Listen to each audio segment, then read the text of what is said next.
салом тамошобинони гиромӣ, хулосаи хабарҳои муҳими 8 майи тоҷикистонро аз пойгоҳи хабарии бомдод бароятон пешкаш мекунем. шурӯъ мекунем аз як нигоҳи кӯтоҳ ба сархати хабари муҳими рӯз дар ин барнома. вазорати корҳои дохила ҳалокати як афсар ва 8 нафар аз тарафи муқобилро дар рӯшон тасдиқ кард. афсари дар Бадахшон кушташудаи Алфа дар Кӯлов ба хук супорида шуд. вазорати мудофиа хабари суқути чархболро дар душанбе рад кард. вазорати корҳои дохила аз оғози амалиёти зидди террористӣ дар ноҳияи Рӯшон хабар дод. улфатхони Маҳмадшоева боздоштар шудааст. мусибати бузург дар гузашти воиз ва олими шинохтаи дин махдуми Исмоил Пирмуҳаммадзода.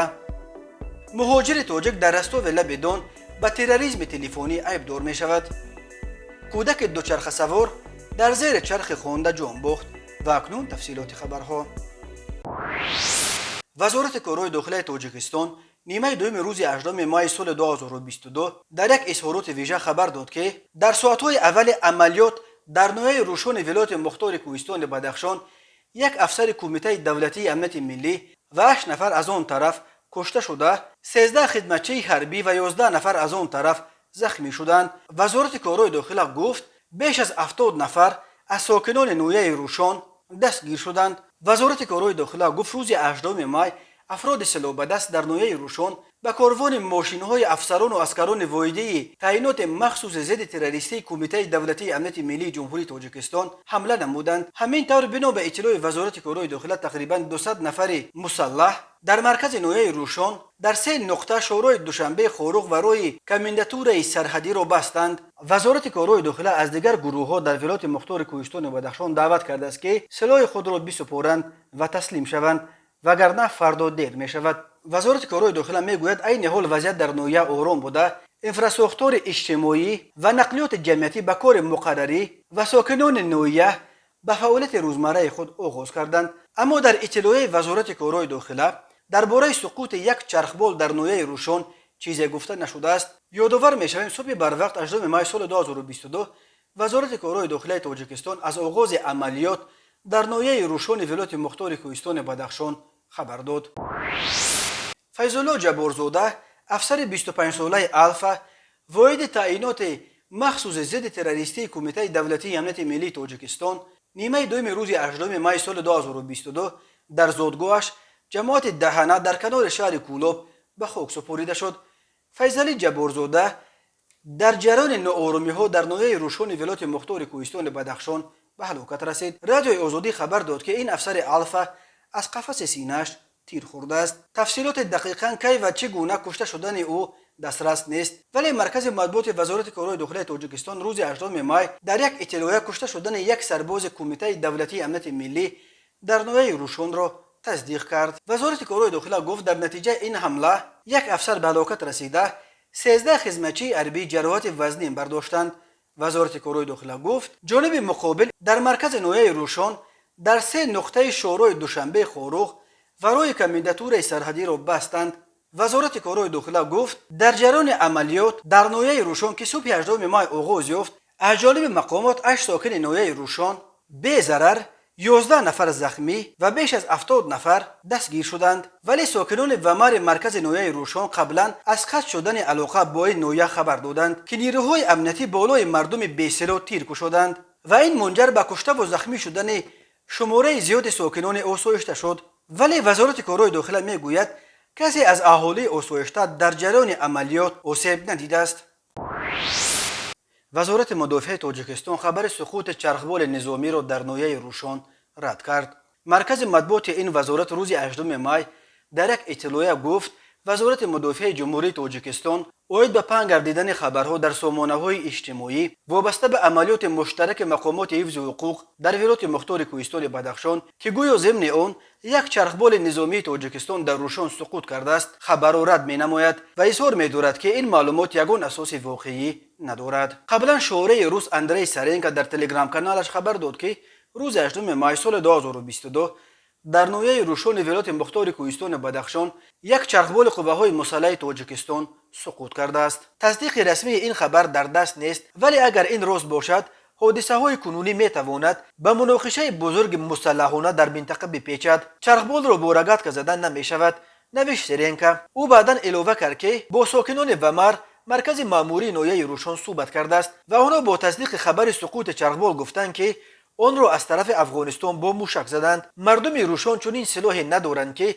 چرخبال را بزنند. می نویسد سرینکا با استناد به ساکنان ومر. یکی از ساکنان ومر در مصاحبه به پایگاه خبری بامداد نیز خبر سقوط چرخبال حربی را تصدیق کرد و گفت این چرخبال برای عصبه پراکنده کردن ازدحام اعتراضگران استفاده میشد و هنگامی که میخواست گردش بزرگتر کرده برای تیراندازی نوبتی از هوا موقع متناسبی را انتخاب کند، از بالای دریای پنج که مرز از روی آن میگذرد به طرف افغانستان گذشته است و نیروهای طالبان که افغانستان حالا زیر نظارت آنهاست چرخبال را با ضرب موشک سقوط دادند. ومر در نزدیکی مرکز با ولایت بدخشان افغانستان جایگیر شده است. از روشن همچنین درباره کشته و زخمی شدن چندین نفر در ساعت‌های اولی عملیات ضد ترور خبر میدهند. به گفته ساکنان عملیات حربی در اینجا ساعت 6 صبح 18 مای آغاز یافت و نیروهای مسلح از داخل قسم نظامی واقع در ومر به کوچه و ریخته به تیرپرانی و بازداشت رهگذران پرداختند. بعدا کوفتکوب خانه به خانه هم سر شد. ساکنان روشن میگویند از صبح به این طرف در ومر و اطراف آن صدای تیرپرانی ها شنیده می شود. وزارت کارهای داخلی تاجیکستان نیمه دوم روز 18 مای خبر داد که در جریان ناآرامی ها در روشن یک افسر کمیته دولتی امنیت ملی و 8 نفر از آن طرف کشته شده، 13 خدمتچی حربی و 11 نفر از آن طرف زخمی شدند. وزارت کارهای داخلی گفت بیش از 70 نفر از زادگان روشن دستگیر شدند. وزارت کارهای داخلی میگوید عین حال وضعیت در نویه آرام بوده. انفراستراکچور اجتماعی و نقلیات جمعیتی به کار مقرری و ساکنان نویه به فعالیت روزمره خود آغاز کردند. الفت خانی محمدشایو حامی حقوق انسان و یکی از فعالان زاده ولایت مختار کوهستان بدخشان را کارمندان امنیت روز 18 مای سال 2022 از خانه‌اش در دوشنبه با خود بردند. به گفته نزدیکانش به محمدشایو گفتند که گویا رئیس کمیته دولتی امنیت ملی سیمومین یتیموف میخواهد شخصا با او صحبت کند. این در حالی است که روز 17 مای وزارت کارهای داخلی تاجیکستان در اظهاراتش الفت خانی محمدشایو را در برابر محمد باقروف یکی از لیدرهای غیر رسمی ولایت مختار کوهستان بدخشان و علیم شیرزمانوف معاون رئیس پیمان ملی یک ائتلاف در تاجیکستان ممنوع اپوزیسیا به تشکیل و رهبری اعتراضهای اخیر در خاروغ عیبدار کرد. خود محمدشایو این را رد کرد.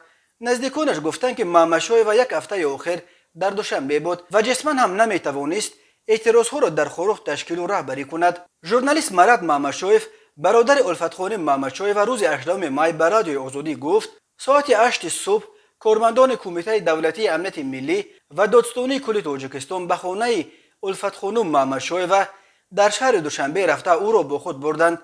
مراد محمدشایو گفت که او را نیز به حیث یکی از پیوندان الفت خانم دعوت کردند. به گفته محمدشایو گویا رئیس کمیته دولتی امنیت ملی سیمومین یتیموف میخواست شخصا با محمدشایو گفتگو کند. مقامات درباره قضیه بازداشت الفت خانم محمدشایو تا حال اظهار نظر نکردند، ولی روز 17 مای در دوشنبه بلافاصله بعد مصاحبه ها با فعال بدخشانی الفت خانم محمدشایو که مقامات او را به رهبری اعتراضهای اخیر عیبدار میکنند، افراد ناشناس به خبرنگاران دو رسانه امریکایی رادیوی آزادی و نسته شفریمیا حمله کردند. الفت خانم محمدشایو در مصاحبه هایی که ثبتشان را از دست خبرنگاران کشیده گرفتند اتهامات مقامات را بی اساس نامیده گفته است در هیچ عمل غیر قانونی دست ندارد و سفر هفته گذشته او به خاروغ تنها در دایره یک طرح جمعیتی صورت گرفته است که هیچ ربطی به بینظامی های بعدی نداشت. خبر بازداشت محمدشایو در حالی است که چند روز آخر وضع در ولایت مختار کوهستان بدخشان خیلی بحران شده است. در جریان اعتراضها و عملیات حربی مقامات در 3 روز آخر در خاروغ و اکثرا در روشن به اعتراف مقامات دست کم 10 نفر کشته و نزدیک 30 نفر زخمی شدند. تنها در نویه روشن و تنها روز 18 مای بیش از 70 تن را برای اشتراک در ناآرامی ها دستگیر کردند. تماشابینان عزیز، یادآور می‌شویم خلاصه مهمترین اخبار تاجیکستان را از پایگاه خبری بامداد تماشا دارید. برنامه را ادامه می‌دهیم. وزارت کارهای داخلی تاجیکستان از آغاز عملیات ضد تروریستی در ناحیه روشن ولایت مختار کوهستان بدخشان خبر داد. بنا به خبرهای تصدیق نشده در حدود نویه روشن با آغاز عملیات همه نوع علاقه از جمله علاقه موبیلی و اینترنت پورا مسدود کرده شده است و گویا بین نیروهای دولتی و اعتراضگران چند زد و خورد صورت گرفته، از جمله گویا در اطراف دهه ومر 8 نفر از تیر نیروهای امنیتی جراحت برداشتند. تصدیق این خبر توسط منابع دیگر فعلا میسر نشد. در اظهاراتی که مرکز مطبوعات وزارت کارهای داخلی تاجیکستان صبح 18 مای سال 2022 توسط خبرگزاری دولتی خاور نشر کرد گفته می شود که 17 مای سال 2022 اعضای گروه متشکل جنایتی با مقصد خللدار ساختن وضعیت سیاسی و جمعیتی شورای بین المللی دوشنبه قلمه را در قسمت روی نویه روشن به واسطه در نزد خط سرحدی دولتی غیر قانونی بستند. وزارت کارهای داخلی می گوید کردار مذکور بدقصدانه به مقابل پایه‌های ساخت کنستیتوسیونی روانه شده است و گروه‌های متشکل جنایتی به طلبات قانونی کارمندان مقامات حفظ حقوق درباره سپردن سلاح و لوازمات حربی اطاعت نکرده مقاومت مسلحانه نشان دادند و اما در رسانه‌ها و کانال‌هایی که حوادث بدخشان را پیگیری می‌کنند ایده‌های وزارت کارهای داخلی درباره گویا از خارجه پول و سلاح گرفتن و با نیروهای دولتی مقاومت مسلحانه نشان دادن اعتراضگران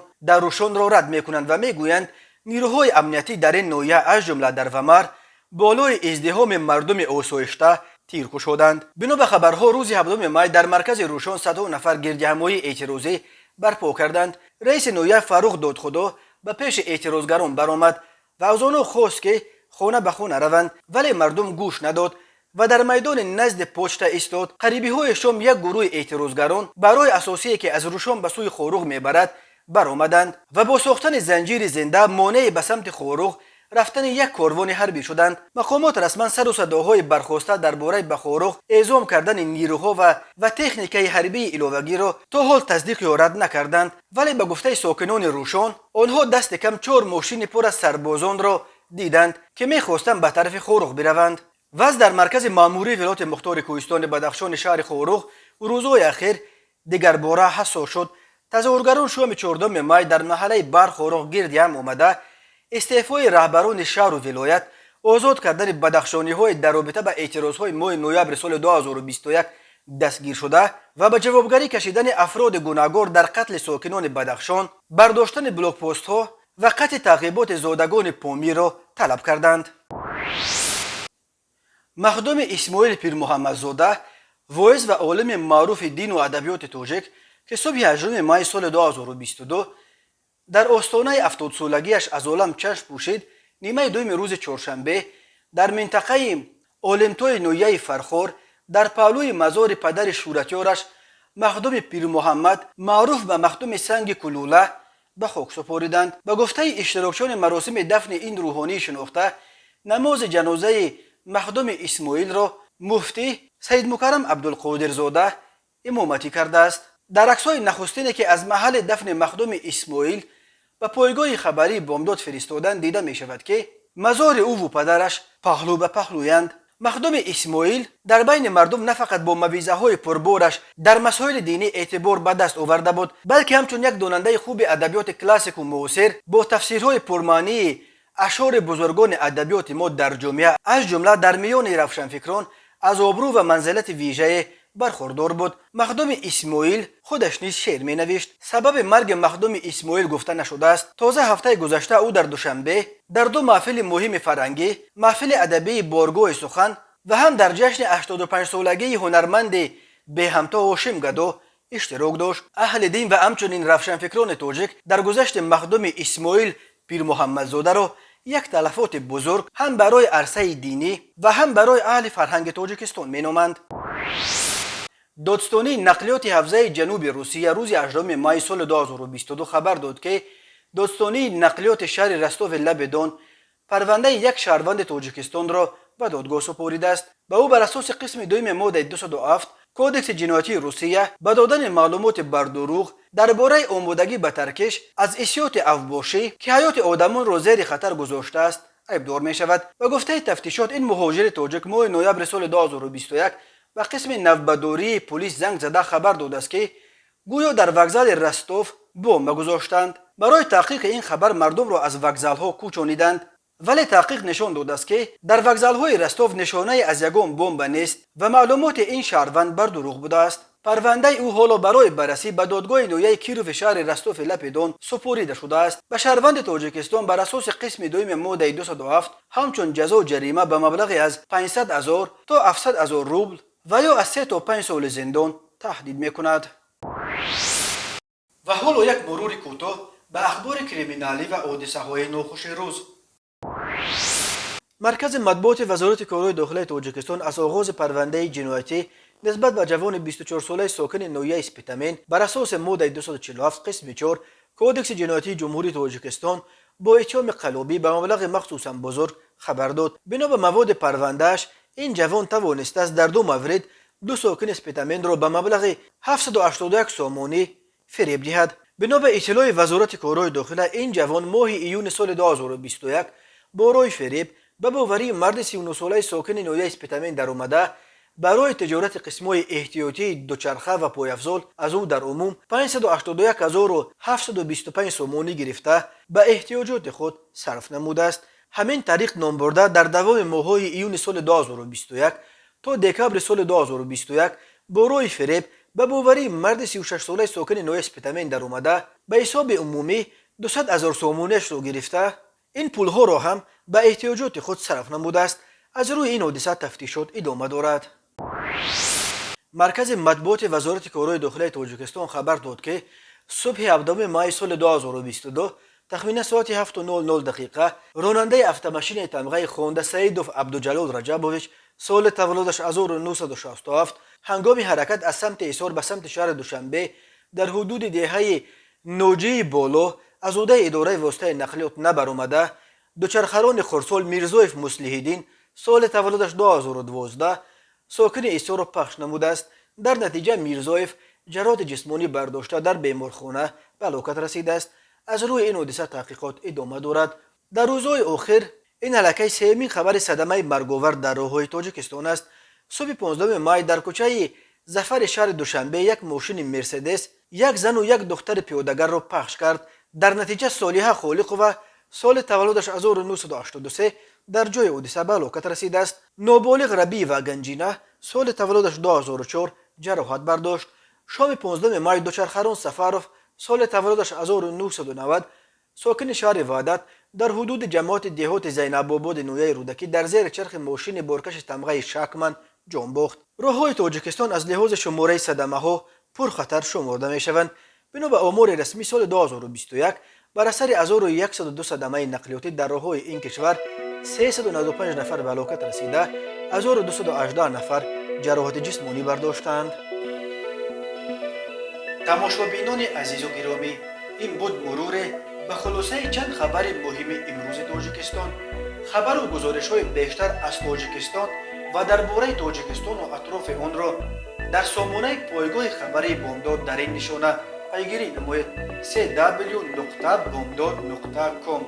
خوش باشید.